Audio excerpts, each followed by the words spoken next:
Bueno, buenos días a todos, casi tardes ya. Como somos las últimas intervinientes, trataremos de ser lo más breve posible. Para mí es un honor presentar a mi compañera Ágata Sanz Hermida, la profesora de Derecho Procesal de la Facultad de Ciencias Jurídicas y Sociales de Toledo, no solamente por su valía profesional, que van a poder comprobar ustedes en breves instantes, sino también por la amistad y el trabajo que nos une en el día a día. La profesora Ágata Sanz se licenció con grado y es doctora por la Universidad de Salamanca, aunque en la actualidad ejerce su labor docente, investigadora y de gestión en la Facultad de Ciencias Jurídicas y Sociales de Toledo, en el área de Derecho Procesal, como les decía. Adicionalmente, ha realizado numerosas estancias de investigación en universidades europeas, como la Universidad de Lieja, en Bélgica, en Colonia, en Múnich y en el Instituto Max Planck, uno de los más prestigiosos del mundo, que está en Friburgo, y además ha realizado algunas estancias en la Universidad de Cambridge.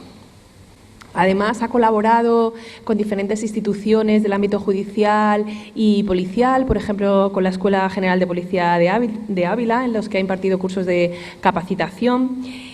También ha colaborado con diferentes estamentos e instituciones latinoamericanas que han requerido de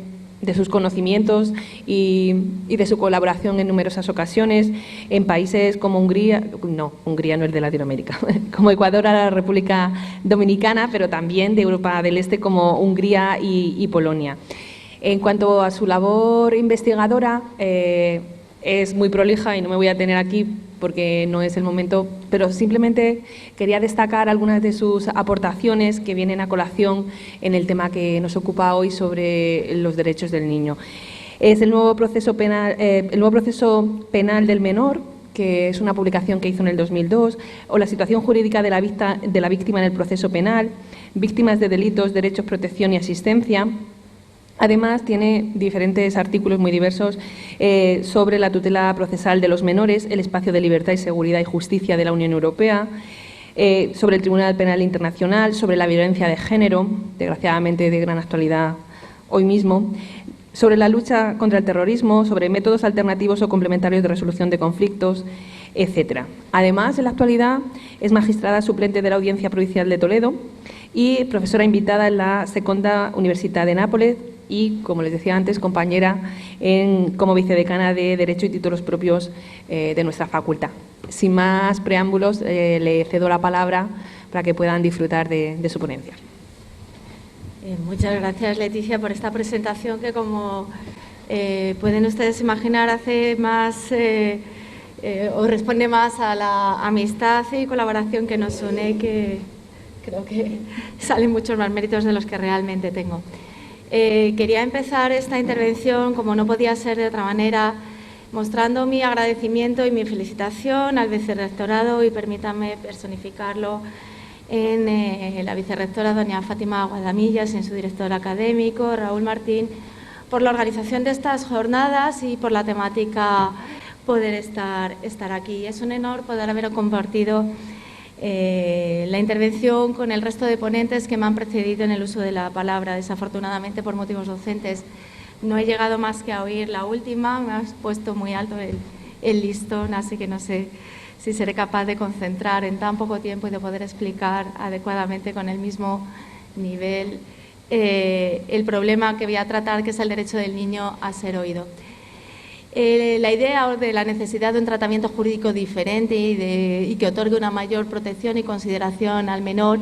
es una idea que viene desde el inicio de los tiempos. Sin embargo, si desde el punto de vista jurídico queremos, analizar los más importantes y los más recientes avances, es fundamentalmente a finales del siglo XIX, con ocasión de la problemática suscitada con la Revolución Industrial, cuando empiezan a surgir, sobre todo en Estados Unidos, los denominados movimientos de salvación del niño. Son movimientos de carácter humanitario que persiguen una mejora en el reconocimiento y efectividad de los derechos de los menores. Esto, como consecuencia de la fuerza de estos movimientos humanitarios, comienza, sobre todo durante el siglo XX, a iniciarse un proceso de instauración de instrumentos, primero de carácter internacional, que luego van a tener su proyección en los ordenamientos jurídicos internos de los derechos del niño. Además, este avance en el reconocimiento de los derechos del niño va, como no podía ser de otro modo, en paralelo al progreso y a la evolución en el reconocimiento de los derechos humanos en general. De tal manera que, como podremos comprobar, en la actualidad existe una multiplicidad de instrumentos normativos que buscan proteger los derechos del niño. Por un lado, aquellos que le reconocen ser titulares de derecho como ser humano, por tanto aplicable a cualquier ciudadano, y luego los instrumentos específicos creados para los niños. Esta duplicidad o multiplicidad normativa no ha supuesto, sin embargo, que se haya alcanzado una hiperprotección. Se ha mejorado mucho, se ha avanzado mucho en el reconocimiento de los derechos, pero como veremos, cada día es necesario dar nuevos pasos para lograr, digamos, el primer instrumento en la historia más reciente que empieza a reconocer un catálogo de derechos del niño. Es la Declaración de Ginebra de Derechos del Niño del año 1924. Más tarde vendría ya en el año 59 la Declaración de los Derechos del Niño de Naciones Unidas, declaración que es sustituida 30 años después, en el año 1989, en concreto el 20 de noviembre, por la Convención de los Derechos del Niño. El cambio de terminología desde un punto de vista jurídico no es baladí. Se da un profundo paso porque las declaraciones desde el punto de vista jurídico, bueno, pues supone efectivamente un reconocimiento por parte de la comunidad internacional de que hay que ir progresando, avanzando en la implantación de los derechos del niño, pero cuando hablamos de convención estamos hablando de la adquisición por parte de los Estados y de las instituciones internacionales estamos hablando de la adquisición de nuevas obligaciones. Cuando se firma una convención, cuando se firma un tratado, los Estados se están vinculando, se están obligando a incorporar parte de esas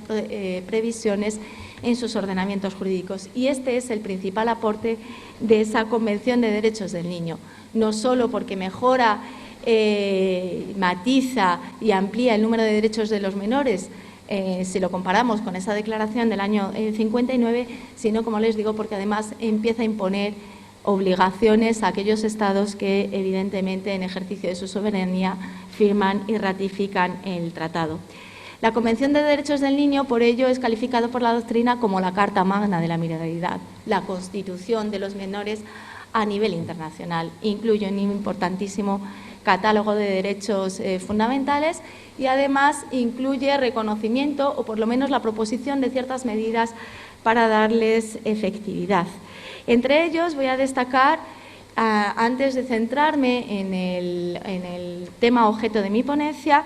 en el principio del valor superior o del primordial valor del interés del menor. Es un principio que recoge la Convención como un criterio de derecho material, desde luego, que tienen que tener en cuenta los Estados, pero sobre todo como un criterio interpretativo que tiene que orientar las políticas legislativas, las políticas de aplicación y de efectividad de los derechos del niño. Siempre que entren en colisión o en ponderación distintos intereses, los instrumentos jurídicos a elegir y las medidas a adoptar tienen que ser las que se adecúen lo mejor posible al interés, a las peculiaridades, a la situación personal del menor. Junto a este criterio interpretativo, el artículo 12 de la Constitución recoge de una manera amplia el derecho del niño a ser oído. En particular, se refiere al derecho del menor que esté en condiciones de formarse un juicio propio, expresar su opinión libremente en todos los asuntos, incluidos procedimientos judiciales de toda naturaleza o administrativa que le afecten. La cláusula que se recoge en este artículo, con gran amplitud, posibilita, por un lado, no solo que el menor, de manera individual, personal, o mejor dicho, que al menor de manera individual o personal se tengan que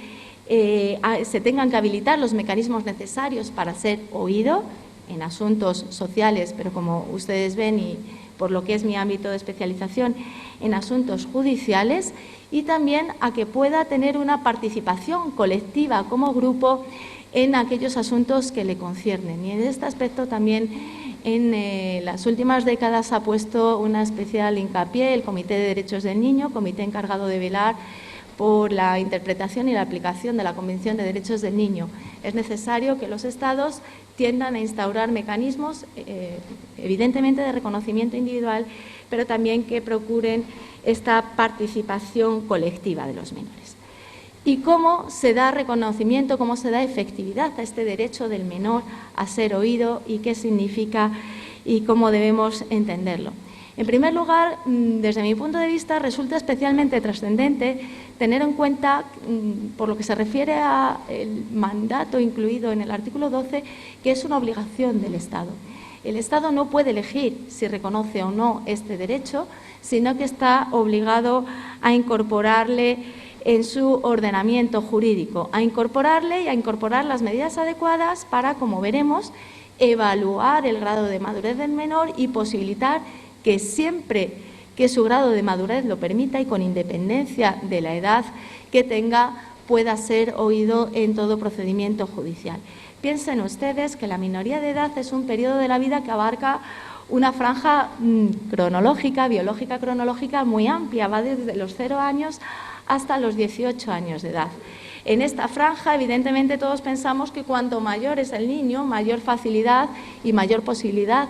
de pronunciarse en los asuntos judiciales va a tener. El hecho de que esta capacidad la vaya adquiriendo progresivamente, evidentemente, va a generar ciertas matizaciones, como veremos en los ordenamientos jurídicos en el momento de establecer su reconocimiento. Pero en cumplimiento de esta obligación, el Estado tiene que velar, en todo caso, por evaluar si cada menor, con independencia de su edad, está en condiciones de expresarse, porque veremos que la expresión puede ser llevada a cabo no solo a través de una expresión verbal comunicativa, sino de otras formas posibles de comunicación, como por ejemplo la expresión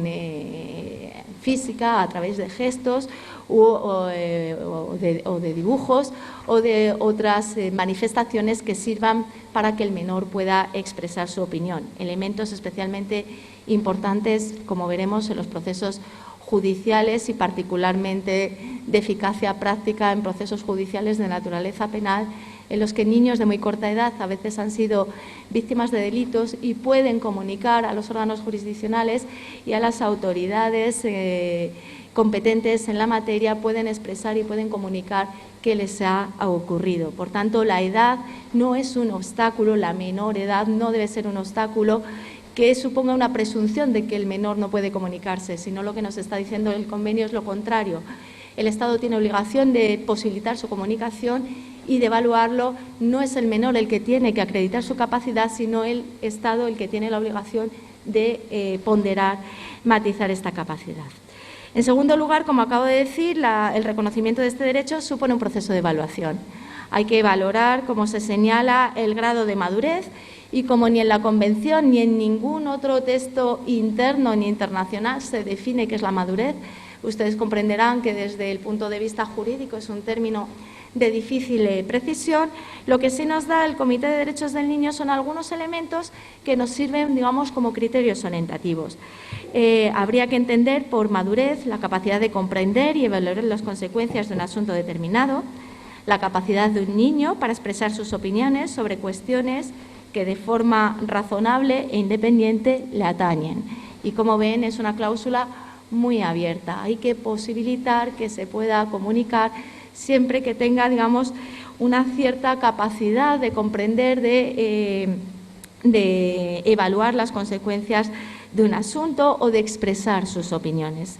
Y además, señala el Comité de Derechos del Niño, en este proceso de evaluación también no solo hay que tener en cuenta esta capacidad directa que tiene el menor, sino además los efectos que esta declaración puede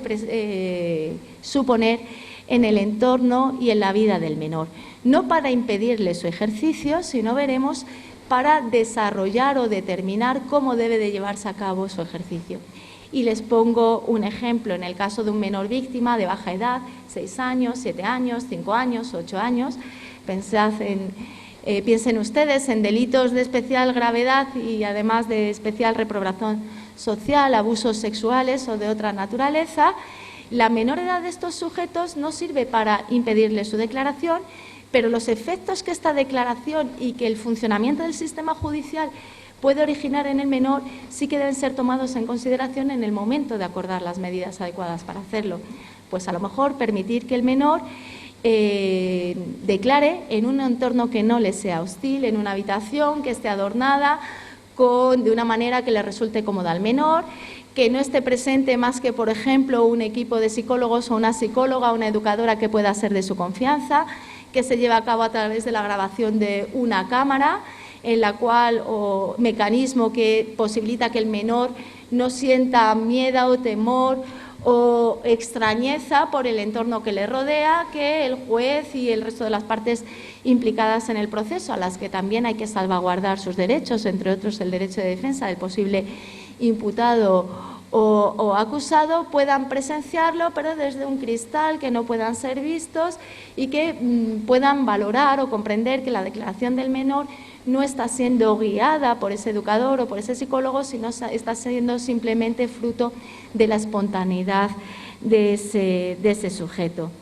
En tercer lugar, la instauración de este derecho del menor a ser oído supone la necesidad de que los Estados establezcan las condiciones necesarias, adecuadas y que eliminen los obstáculos para darle efectividad, obstáculos de cualquier naturaleza, sea política, judicial, social o económica. Esto supone que los Estados tienen que posibilitar que el menor, como les digo, declare a través de las distintas formas de comunicación que tengan como finalidad lograr este fin, no solo comunicación verbal, por tanto, sino de cualquier otra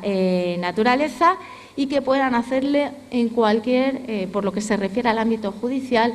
en cualquier ámbito judicial. El Comité de Derechos del Niño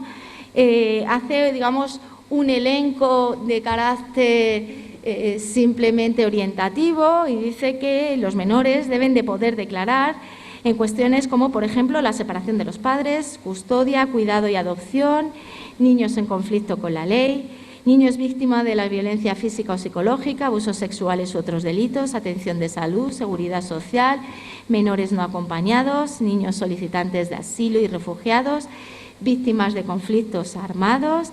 decisiones sobre educación, salud, entorno, condiciones de vida y protección del menor. Como les digo, son solo algunos ejemplos en los cuales los Estados tienen que, de manera efectiva, poner los instrumentos adecuados para dar efectividad al derecho y eliminar cualquier barrera o cualquier obstáculo para su efectividad. Y finalmente, por lo que se refiere a la aplicación de esta cláusula convencional, bueno, pues el Comité de Derechos del Niño recomienda a los Estados que establezcan instituciones de defensa de los derechos humanos de los menores como defensores del niño. En España tenemos, como ustedes conocen, la institución del defensor del menor, que se promuevan cursos de capacitación a todas las instituciones y a todas las personas que se vean involucrados en el trato con los menores adecuadamente, y que mediante mecanismos de prevención, concienciación y promoción se combatan las actitudes negativas que impidan la declaración de los niños. Este es el contexto internacional que España ha heredado y que les voy a explicar de manera muy sintética, para no alargar esta exposición y la duración de este acto, en qué consiste. Lo primero de todo, nuestra Constitución en el año 78 se hace eco de la necesidad de proteger los derechos del niño, y en el artículo 39.4 recoge como principio rector, decimos los juristas, principio rector de la política económica y social, la protección del valor superior del interés del menor. En cumplimiento de este principio, que debe orientar toda política del Estado, toda actuación en el ámbito social y en el ámbito jurídico, se promulgan distintos instrumentos internos, pero fíjense bien, hasta el año 96 no se promulga, digamos, el instrumento más amplio y general para dar aplicación a este derecho, que es la Ley Orgánica de Protección Jurídica del Menor. En esta Ley Orgánica de Protección Jurídica del Menor se recogen muchos de los derechos que aparecen en la Convención de Derechos del Niño y, por supuesto, muchas de las medidas para su aplicación. Lo primero que es destacable de esta norma general y que sirve de marco común en el territorio español, puesto que las comunidades autónomas también tienen competencia en materia de menores, se recuerda y se subraya como punto de partida que los menores gozarán de los derechos que les reconocen la Constitución y tratados internacionales de los que España sea parte, especialmente la Convención de Derechos del Niño de Naciones Unidas y la Convención de Derechos de las Personas con Discapacidad y demás derechos garantizados en el ordenamiento jurídico, y se añade sin que pueda existir discriminación alguna por razón de nacimiento, nacionalidad, raza, sexo, discapacidad, enfermedad, religión, lengua, cultura, opinión o cualquier otra circunstancia personal, familiar o social del menor. A partir de aquí, y de manera paralela a la que hace la Convención de Derechos del Niño, también reconoce el principio del valor superior del interés del menor como criterio sustantivo, pero también como criterio interpretativo, y recoge en su artículo 9 el derecho del niño a ser oído. Artículo 9 que ha sido muy recientemente modificado por una ley orgánica del año 2015 con el objetivo de incorporar a nuestro ordenamiento jurídico los avances en la efectividad de este derecho y la jurisprudencia emanada del Tribunal Europeo de Derechos Humanos y de nuestro propio Tribunal Supremo. El objetivo, como les digo, es dar una mayor amplitud y, sobre todo, una mayor efectividad al reconocimiento de este derecho. Por destacar las novedades que se introducen en el año 2015, en primer lugar, antes se hablaba del derecho del menor a que tuviera un juicio suficiente a ser oído, y el legislador lo que introduce o lo que cambia es el término juicio por el de madurez, para darle el sentido y el carácter interpretativo, ponderativo, al que antes me he referido. Y además establece expresamente que no puede existir ningún tipo de discriminación en el ejercicio de este derecho. Y esto es importante porque, como les señalaba anteriormente, los órganos judiciales están llamados a posibilitar la intervención del derecho de los menores, a evaluar su grado de madurez y, en función del mismo, como les digo, a dar efectividad, a posibilitar, a canalizar las declaraciones de los menores, sin que a priori sea el menor o sus representantes legales, obviamente, quienes tengan que acreditar este grado de madurez. En nuestro ordenamiento, tal y como ha quedado actualmente configurado, señala lo siguiente: el menor tiene derecho a ser oído y escuchado sin discriminación alguna por edad, discapacidad o cualquier otra circunstancia, tanto en el ámbito familiar como en cualquier procedimiento administrativo, judicial o de mediación en que esté afectado.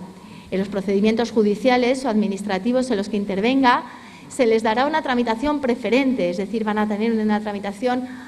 acelerada o adelantada, se lo quieren ver desde esta perspectiva, con relación al resto de procedimientos, y se deben de llevar a cabo de forma adecuada a las circunstancias personales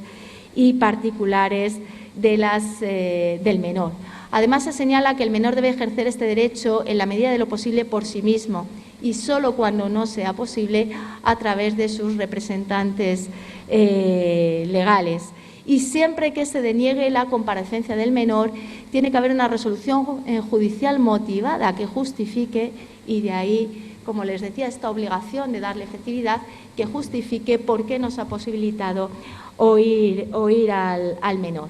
Estas previsiones han tenido repercusión, como no podía ser de otra manera, en otros sectores del ordenamiento jurídico. La Ley Orgánica de Protección Jurídica del Menor es un marco general que sirve de guía común a todas las comunidades autónomas, que ha tenido su plasmación en la Ley de Enjuiciamiento Civil. La reforma ha supuesto también una reforma de la Ley de Enjuiciamiento Civil que obliga a que en aquellos procesos en los que los menores están implicados se haga esta evaluación del grado de madurez, y además establece una presunción. A partir de los 12 años se presume que el menor ya tiene esa madurez y, por tanto, ahí ni siquiera sería necesario la evaluación personal, sino que habría que darle audiencia de manera inmediata. Y en el ámbito del proceso penal,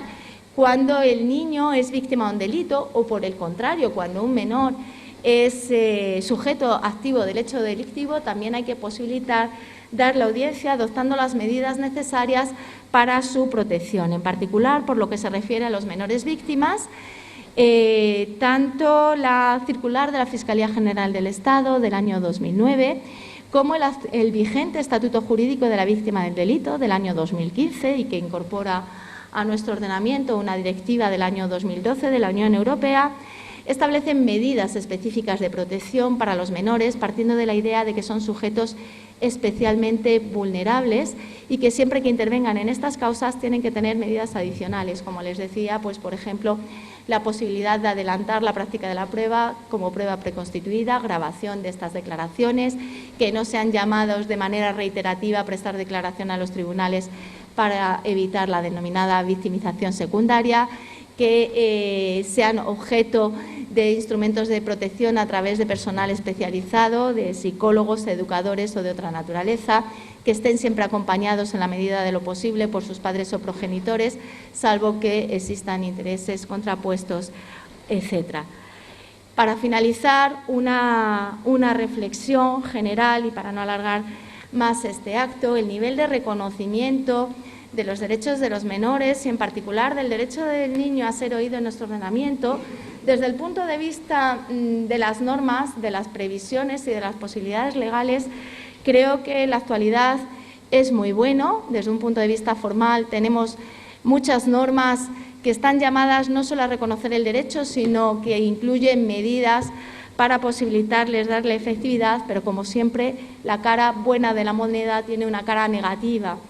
La puesta en marcha de estas medidas, procesos de evaluación, mecanismos específicos de tutela,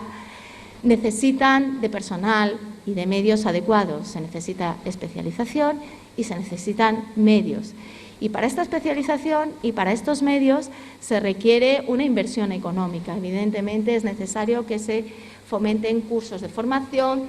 que se promueva que en todos los juzgados, en todo el ámbito territorial español, haya este personal especializado y, como les digo, eso requiere de una inversión de medios o una importante dotación económica. Nuestras normas jurídicas posibilitan el reconocimiento de estas medidas, pero, sin embargo, como imagino que ustedes ya sabrán, la situación de crisis económica ha llevado a que todas las normas de nuestro ordenamiento jurídico, las más recientes, siempre incluyan una cláusula, una disposición final que impone a los poderes públicos la obligación de incorporar las previsiones de la ley sin que suponga un aumento de la dotación económica. Ahí lo dejo para la reflexión. Explíquenme ustedes cómo vamos a implementar esas medidas que, como les digo, en muchos casos supone instrumentos personales, pero también materiales, si los poderes públicos no pueden aumentar la dotación económica para dedicarle. Muchísimas gracias por su atención.